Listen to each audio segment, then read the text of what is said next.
일본의 조국 장관 보도 양상에 대해서 김연경 민주언론 시민연합 사무처장과 이야기 나눠보겠습니다. 일단은 조국 법무부 장관이 후보로 지명된 순간부터 임명된 지금까지 정말 많은 그 보도가 쏟아져 나오고 있거든요. 이게 근데 저희가 이제 쏟아져 나온다고 하면 너무 막연하기 때문에 수치를 한번 살펴봤으면 좋겠습니다. 근데 이제 사실 뭐 30만 건에서 100만 건까지 굉장히 많은 설이 있어요. 보도량이 너무 많다 보니까. 근데 그 누구도 제가 보기에 정확하게 세워오진 않은 것 같고 저희가 뉴스 빅데이터 분석 사이트가 있어요. 이게 빅카인즈라고 굉장히 믿을 만한 그 수치거든요. 여기에서 한번 8월 9일부터 9월 20일까지를 조국 장관, 조국 후보자 뭐 이렇게 해서 같은 키워드로 쭉 넣어봤어요. 그랬더니 24,704건이 나오거든요. 예, 이것보다 더 적어질 수는 없을 거예요. 굉장히 이게 최소화로 이제 꼼꼼하게 찾아본 건데요. 이 보도량만 해도 어마어마하게 많은 보도량입니다. 왜냐하면은 이게 다른 장관하고는 비교할 수도 없고요. 기존에 어떤 장관도 이렇게 과잉 보도된 적이 없고 심지어는 최순실 사태나 또는 세월호 보도 때도 이것보다는 보도량이 적었다라고 이것보다 그러니까 다들 그 보도량이 이렇게 과열되진 않았었다라고 말할 정도이거든요. 그러니까 다른 모든 뉴스 이슈들이 묻혀버리는 정도의 그런 보도량이라고 볼 수 있습니다. 그럼 내용도 좀 살펴봐야 될 것 같습니다. 조국 법무부 장관에 대해서는 어떤 내용들이 지금 보도가 됐습니까? 근데 이제 다 아실 거예요. 보도 보시면 후보자로 이제 지명됐을 때부터 시작해서 법무부 장관이니까 법무부 장관의 업무를 수행할 수 있는 그 능력이 있느냐, 그리고 정책에 대해서 어떤 생각을 가지고 있느냐, 뭐 이런 이야기들을 해야 되는데 이런 정책 검증 관련 기사는 정말 없었고요. 대부분은 도덕성 검증, 그것도 가족의 의혹, 본인의 도덕성이라기보다는 가족의 의혹에 치우쳤다라고 볼 수 있는데요. 신문을 보면 1,083건 정도가 지면 보도에 나왔었는데 이때 24건이 정책 기사였고요. 나머지 602건이 도덕성 관련 기사였어요. 나머지는 뭐 이 사람이 임명됐다 이런 식의 스트레이트 내용이었거든요. 방송의 경우는 좀 더 심한데요. 방송사의 경우 저희가 저녁 종합 뉴스만 한번 해봤어요. 8월 9일부터 9월 4일까지 27일간 7개 저녁 종합 뉴스를 봤더니요. 923건이 조국 관련 보도였는데 이 중에서 그 능력이나 전문성, 정책을 검증하는 기사가 20건밖에 없었습니다.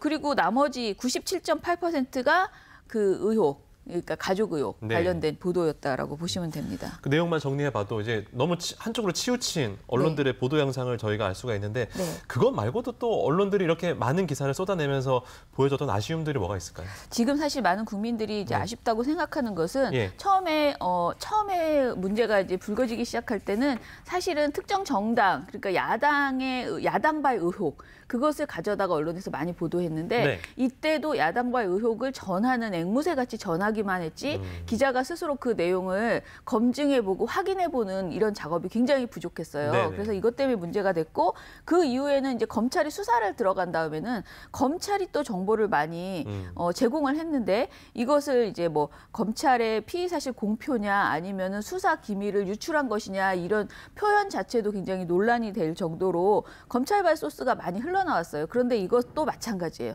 이거를 기자가 검증하고 알아보고 최소한이야 이건 아닌 것 같아 또는 그 정보에 한계가 있어요. 이 정보는 이런 뜻입니다. 여기서 더 나가서 추측하고 상상하지 마십시오. 이런 식의 좀 정제된 뉴스를 보여줘야 되는데 지금 그런 것을 하지 않고 대부분이 그냥 소스를 받아서 단독 특종으로 막 내버려가지고 그게 결과적으로 오보가 되는 경우들이 계속 이어지고 있거든요.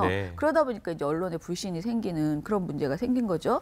게다가 이제 어뷰징 기사라고 해서 기사가 하나 화제가 되잖아요. 그러면 거기에서 단어 몇 개만 바꾸고 문장만 살짝 바꿔서 사실상 취재도 안 한 상태에서 마구잡이로 기사들이 늘어나는. 그런 거는 뭐 낚시성 기사라 그래서 저희가 많이 보죠. 그래서 저는 이게 편파, 뭐 보수 진보 이런 정파 싸움보다는 어떻게 보면 상업적인 이익을 목적으로 해서 조국 관련 보도가 엄청나게 늘어났다라고 생각을 합니다. 그리고 또 한 가지만 더 말씀드리면 속보, 단독 이게 너무 많았잖아요. 단독은 진짜 많더라고요. 많이 봤어요. 근데 단독을 열어보면 왜 단독인지 모르겠어요. 너무 비슷한 단독이 많아서. 그런데 아무튼 단독 보도를 저희가 보니까 대략 한 달간 290여 건의 단독이 나왔어요. 예.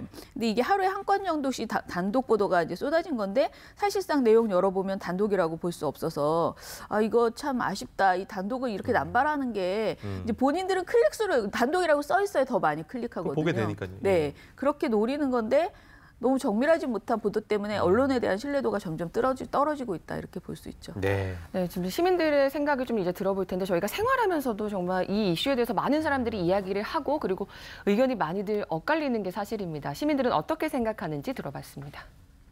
약간 좀 과하게 너무 이 채널 저 채널 자꾸 조국만 이렇게 나오다 보니까 저는 안 보게 되는 것 같아요. 그냥 인터넷에는 무조건 다 조국, 뭐 네이버 검색 순위 다 조국 이런 것만 많아가지고 다른 것도 알아야 될 일들이 너무 많이 묻히는 거 아닌가 싶기도 해요.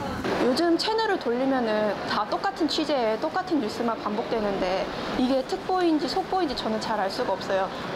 속보면 속보답게 특별한 내용을 가지고 와야 국민의 알 거리를 충족시킬 수 있다고 생각을 하고요. 이 이상 파고드는 게 정말 장관 후보로서 중요한 건지 법무부의 중요한 의미인지 잘 모르겠거든요. 각 언론사마다 확실한 팩트 없이 너무 자기들 위주로 편향대로만 이렇게 기사화한다는 거는 너무 그거는 이제 우리 국민들한테 알 권리를 제대로 제공하지 못한다는 거에 대해서 분노를 금할 수가 없고요. 소문에 의해서 국민들을 상당히 우롱하고 있는 그런 기사들로 지금 내고 있다는 게 조금은 불만이 많습니다. 아무튼 뭐 언론 보도에 있어서 방금 우리 시민분도 말씀해 주셨지만 가장 중요한 게 이 팩트 체크잖아요. 네네. 조국 법무부 장관 관련해서 후보자 시절 때 나온 그 보도 가운데 사실과 다른 부분이 있었다면 한번 짚어볼까요? 네, 사실 그런 게 굉장히 많았는데요. 이게 명백하게 사실과 다른 오보라기보다는 약간 군불대기식 보도들이 있었던 거예요. 네. 어떤 단서를 조금 던져주면서 그것만 그 제목, 그 내용만 봐서는 이 사람 굉장히 큰 의혹이 있구나라고 사람들이 의심할 수 있게 그렇게 보도하는 것들이 많은데 일단 사모펀드 의혹 제기의 경우에 8월 15일에 SBS 같은 경우 수석 시절 가족이 사모펀드에 10억, 약정액은 74억 이렇게 보도를 했어요. 그런데 이런 식의 보도가 SBS, TV조선 등에서 나왔는데 지금은 많이 해명이 됐는데 이 약정액이라는 것이 마치 마이너스 통장에서 내가 금액 어디까지 쓸 수 있다라고 하는 것처럼 그렇게 약정액을 하는 거지 그걸 내가 다 투자할 수 있어서 약정액을 설정하는 것은 아니다라는 그런 이후에 이제 해명 보도들이 굉장히 많이 나왔거든요. 그렇지만 그때 당시에는 이런 제목들 때문에 뭔가 조국 장관이 돈이 굉장히 많은데 신고하지 않은 돈이 굉장히 많은데 이 사모펀드에 본인이 이제 74억씩이나 약정을 했다 이런 식의 의혹이 느껴지게. 근데 이거를 SBS나 TV조선이 말을 하진 않았어요. 그렇지만은 사람들이 그걸 추측하게 만드는 그런 부분이 있다는 거죠. 그러니까 사실관계를 정확하게 보도하지 않는 문제가 있었고 예를 들어 또 오촌 조카 관련돼서 사모펀드 투자액이 투자된 업체 웰스 CNT라는 곳이 있어요. 거기 최모 대표와 통화 녹취록이 공개됐거든요. 근데 이 통화 녹취록을 거의 모든 방송사에서 보도를 했어요. KBS만 저녁 종합 뉴스에서 이걸 보도 안 했더라고요. 그런데 이 보도한 거의 모든 언론사들이 가장 중요한 멘트인 이 그러니까 이렇게 말했어요. 내가 알지도 못하는 조국 선생 때문에 왜 낭패를 당해야 되느냐라고 최모 대표가 말했거든요.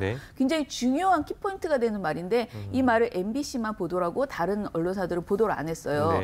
그러다 보니까 이 조국 장관이 굉장히 이렇게 의혹의 이 녹취록 공개 이러면 굉장히 뭔가 대단한 것이 공개된 것 같잖아요. 근데 사실 그 내용 중에는 이런 어떻게 보면 상관없는 사람이라는 그런 보도가 있음에도 이런 게 전해지지 않았다라는 것이죠.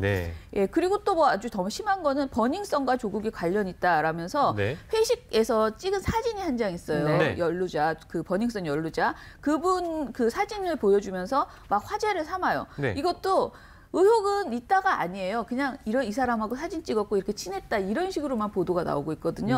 근데 국민들은 제목만 보고 이미지만 보고 굉장히 크게 받아들일 수 있거든요. 그러니까 뭐 의혹이 너무나 이게 사실처럼 교묘하게 가는 것에 대해서 문제점을 계속 지적하시는 거잖아요. 근데 또 한편에서는 검찰 수사가 진행 중인 사안들과 이걸 언론에서 의혹이 제대로 해소를 해줘야 된다. 이런 역할에 대해서 사실 얘기가 나오는 건 사실입니다. 그런데 그동안에 그러면 저희가 언론 때문에 좀 피해를 봤던 교묘하게 교묘하게 사실인 것처럼 만들어서 피해를 봤던 일들 좀 살펴볼까 하는데 어떤 네. 것들이 있을까요? 뭐 굉장히 많죠. 일단은 세월호 참사 때 그런 보도가 많았죠. 특히 저는 뭐 세월호 참사는 사망보험금을 언급하는 보도가 있었다거나 또는 유가족들이 돈을 요구했다 또는 특례 입학을 요구했다 네네. 이런 식의 애매한 그리고 특례 입학 내용을 부각해서 특례법을 보도한다든가 이런 식으로 해서 유가족들에게 정말 피눈물 나게 하는 그런 보도들도 있었고요. 예. 그리고 대부분의 어떤 재해 보도들, 그러니까 헝가리 유람선 창사 보도 같은 경우에도 네. 지나치게 그 유가족의 슬픔을 강조하면서 이렇게 강 건너 불구경하는 보도 있잖아요. 예. 네. 그런 보도들이 굉장히 많았어요. 그래서 뭐 이렇게 언론에 대한 실망이 많아지긴 했지만 저는 이번 조국 참사, 그러니까 조국 관련된 네. 보도의 문제점은 확인하지를 않는 이 언론의 행태가 지나치다라는 국민들의 공감대가 굉장히 커졌다. 그러니까 말씀하신 것처럼 의혹이 나오는 거는 당연히 밝혀야 돼요. 그런데 네네. 언론이 밝혀진 만큼만 보도해야 돼요. 최소한 확인하고 아직 확인되지 않았으면 확인되지 않고 일부의 주장일 뿐이다라는 것을 분명하게 전해야 합니다. 네. 그런 부분에 있어서 굉장히 부족했다라고 생각합니다. 지금 우리나라의 언론 신뢰도는 어느 정도입니까? 한국 언론 신뢰도가요. 조사 결과 37개국 중 꼴찌거든요. 한국언론진흥재단과 영국 오스퍼드 대학 부설 로이터 저널리즘 연구소가 있어요. 굉장히 네. 권위 있는 연구인데 여기에서 공동조사한 2018년 언론 신뢰도 조사에서 한국이 37개국 중에서 꼴찌였고 아하. 2017년 조사에서도 꼴찌였습니다. 네. 이 조사에서 뉴스를 신뢰한다는 비율이 한국의 경우 2017년에 23%, 2018년에 25%에 지나지 예. 않았습니다. 근데 과거에는 우리가 보도지침 등에 있어서 어떤 정부 권력이 이걸 통제해서 이런 이제 신뢰도 하락이 있었지만 지금은 어떻게 보면 어뷰징이나 또는 상업적인 그 문제 때문에 훨씬 더 많은 신뢰 하락이 있는 것 아닌가 이런 생각이 듭니다. 네. 마지막으로 저희가 시간 관계상 네. 그럼 어떻게 하면 신뢰를 좀 회복할 수 있을까요? 짧게 한 말씀 저는 부탁드립니다. 기본적으로는 좋은 언론이 많이 늘어나야 되고요. 좋은 예. 언론을 우리가 많이 소비해줘야 된다라고 생각을 합니다. 그래서 예. 나쁜 보도 비평하는, 제가 그런 일 하잖아요. 네. 비평하는 거 되게 중요하지만 좋은 보도를 우리가 골라서 더 많이 우리가 소비해줘야 그런 기자들이 더 늘어날 수 있다라고 생각합니다. 예, 네. 알겠습니다. 오늘 두 분 말씀 여기까지 듣겠습니다. 고맙습니다.